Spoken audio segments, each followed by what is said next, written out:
Welcome back, everybody, to Photography Tips and Tricks, your show for gear, tips, inspiration, anything that you need to take your photography to the next level. Guys, this is a viewer show. My name is RC, and I want to be able to help you. Now, to that end, we have a couple of people that have asked a couple of questions here. Wayne D said, nice tips. Thanks, Wayne D. Thanks for sharing with us. Next year, talk about megapixels and why are they important or not important. We also had Ira E send a similar question where he said, how about a show on size, pixel relationships to printing a photo and showing on the internet? How do these changes affect pixel resolution? So there was this entire concept of pixels and pixel resolutions, and I will tell you right off the bat, a couple episodes ago, we gave away Jeff Sheewy's book, The Digital Print, phenomenal book to talk to you about this. But I figured this would be a good idea for us to talk about an overview of how you would work with this. To do that, I also wanted to share a couple of different things that I happen to like. So we take pictures with cameras where we take everything from an iPhone all the way to digital cameras, DSLRs, and things like that. If you're a person that takes an iPhone, this is a subtle plug, we want you to do this. It's free. Why not? Well, I want you to do this. It has nothing to do with this place. But if you're not using Google Plus, or if you're not using Google, sign up for it. There's one reason alone. When I'm using Google Plus on this, I sign in, I sign up, and I just click on the Google Plus icon.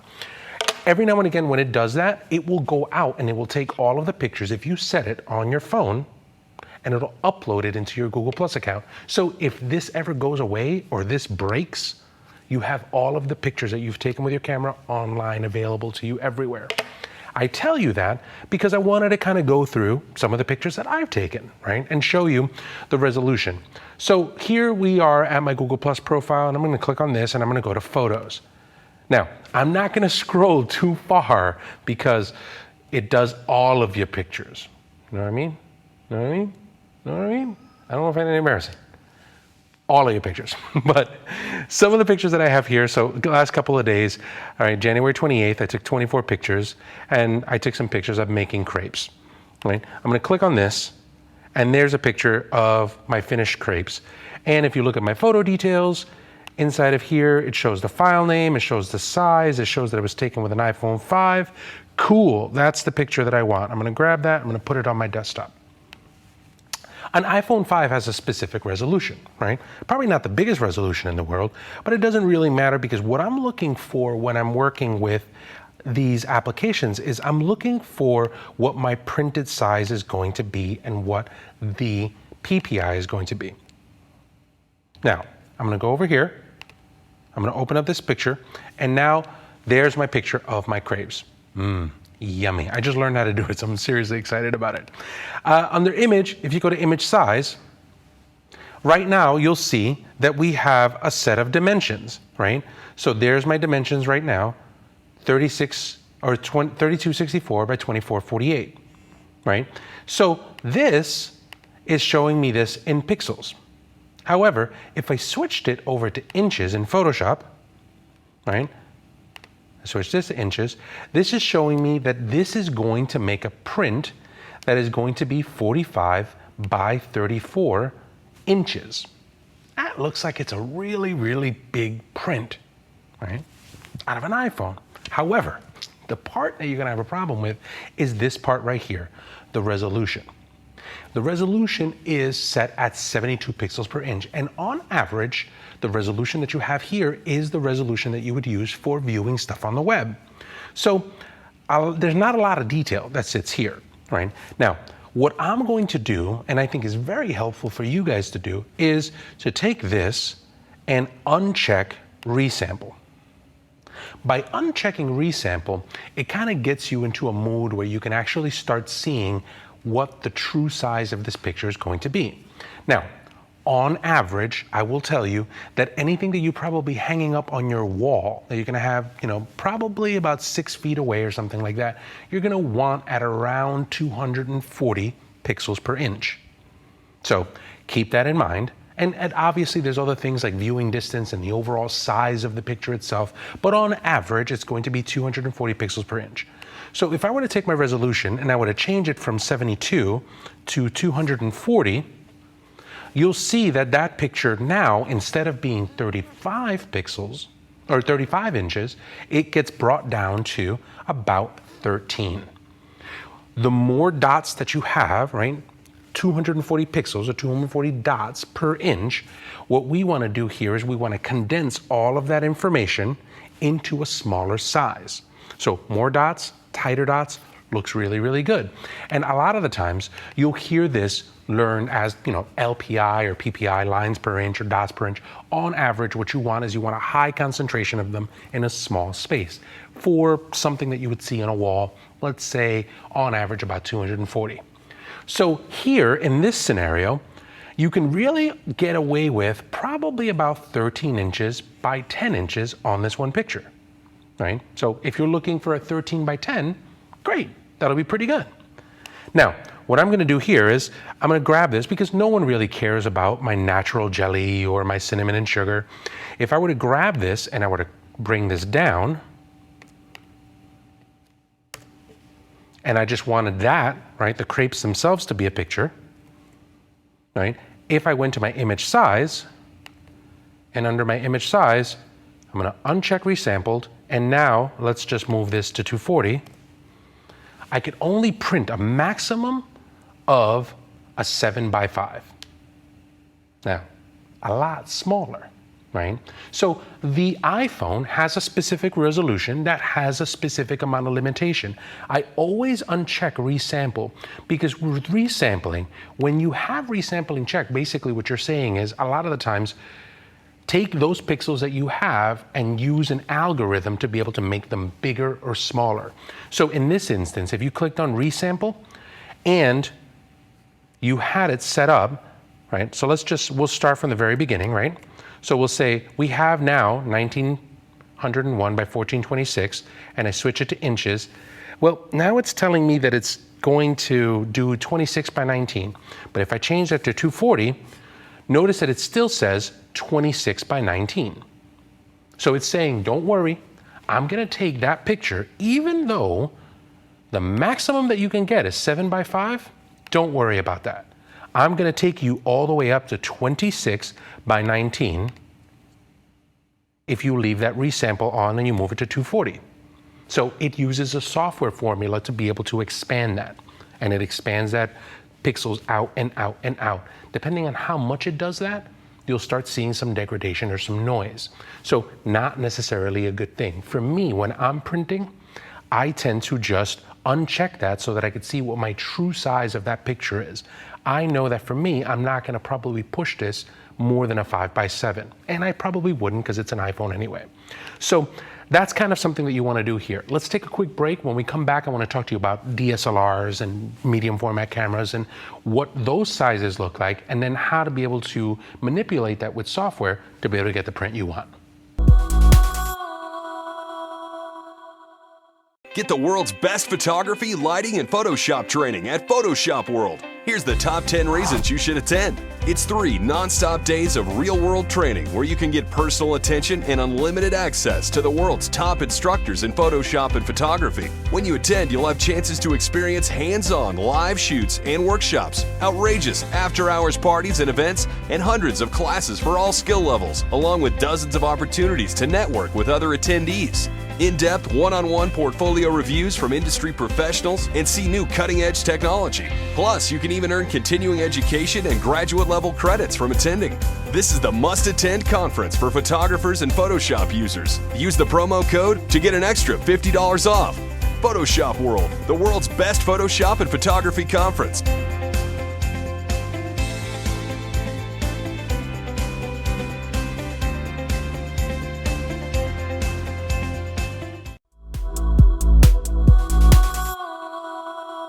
Welcome back, everybody. RC here for Photography Tips and Tricks. Let's go ahead and talk to you a little bit about this, but before we do, we need to talk to you about Photoshop World. Make sure you go to photoshopworld.com. This is a conference April 8th through 10th, 2014 at the Cobb Galleria Center in Atlanta. It is a multi-day love fest on anything photography and Photoshop. You want to make sure that you go there. It's going to be an absolute blast. We hope that you guys join us there. So let's go back to this picture. So we've talked about crepes, we talked about the iPhone, but you know what? The iPhone, it's just 8 megapixels. That's all it is. You don't want to do anything. You want to work with real pixels. This is where having more information is better for you. Let's take a look at this picture here. So I have a picture of my daughter, right? And let's just go ahead and just accept most of that, right? I'm gonna click on open image. This was shot with a Nikon J1. So if I go over here and I go to the image size, right? 360 pixels per inch. Again, I'm gonna uncheck resample, and this tells me that you can get about 10.75 by 7 at 360. If I bring this down to about 240, this tells me that I can get probably about a 16 by 10. That's pretty good. So the megapixels that we have out of the J1 are gonna be really good. A lot of the time, 16 by 10. If you wanted to push it and go down to 200, 12 by 19, 13 by 19, that's something that's a pretty decent size that you can put up on a wall.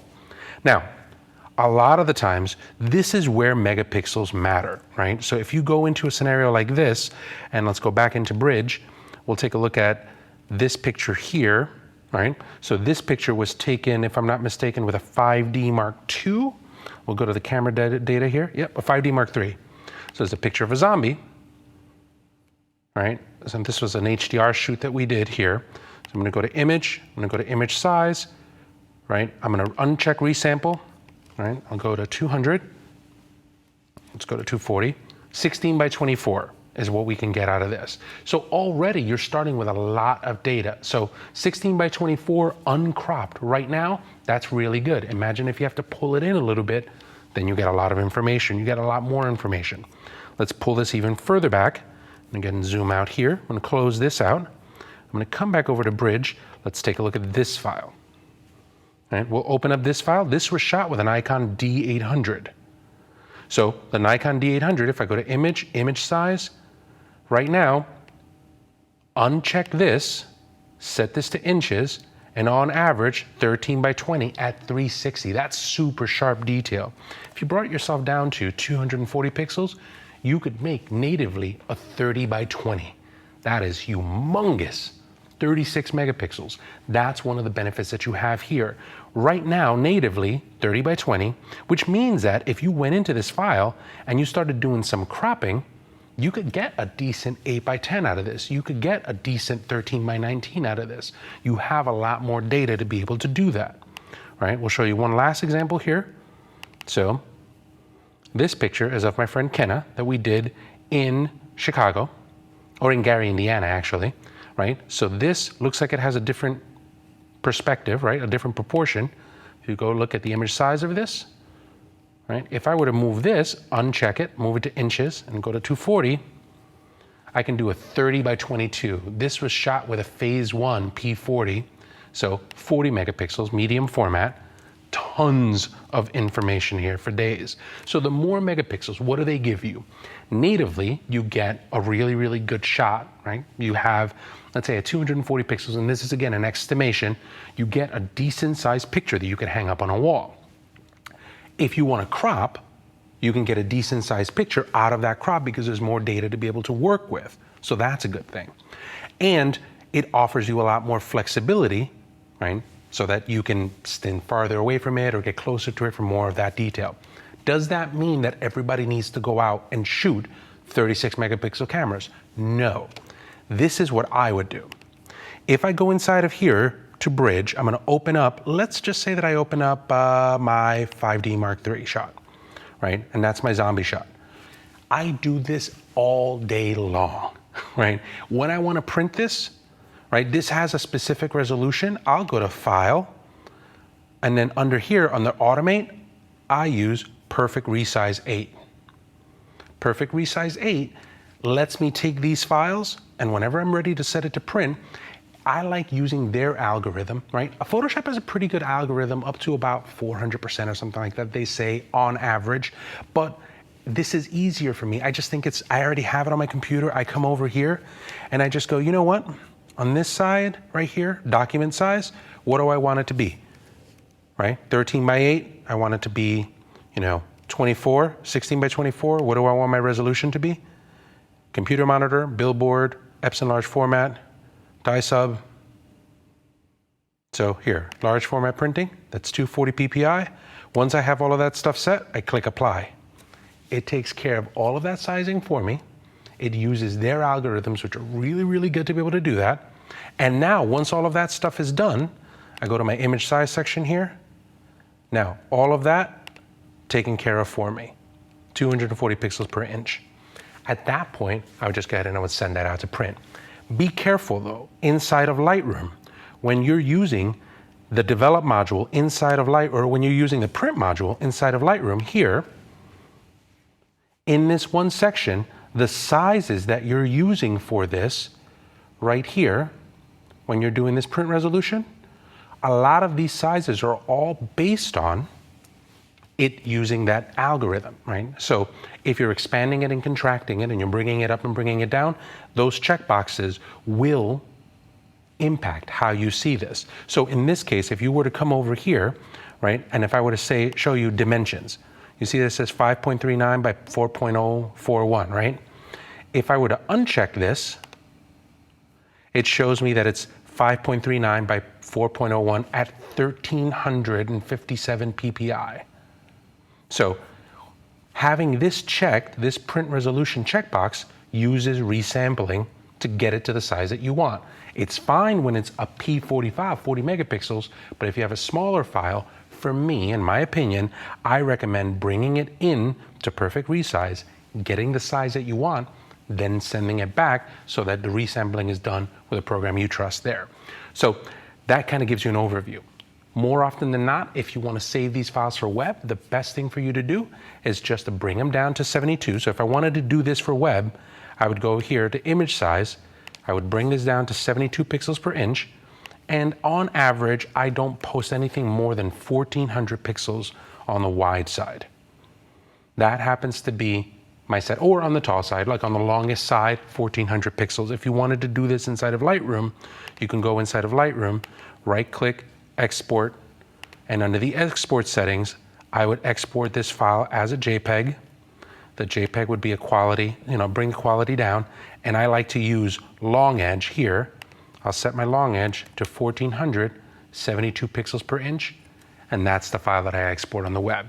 So there's your web setup. There's a general idea of how to be able to work with sizes and how to be able to resample most of that stuff, and kind of a strategy for why you would use a bigger megapixel camera.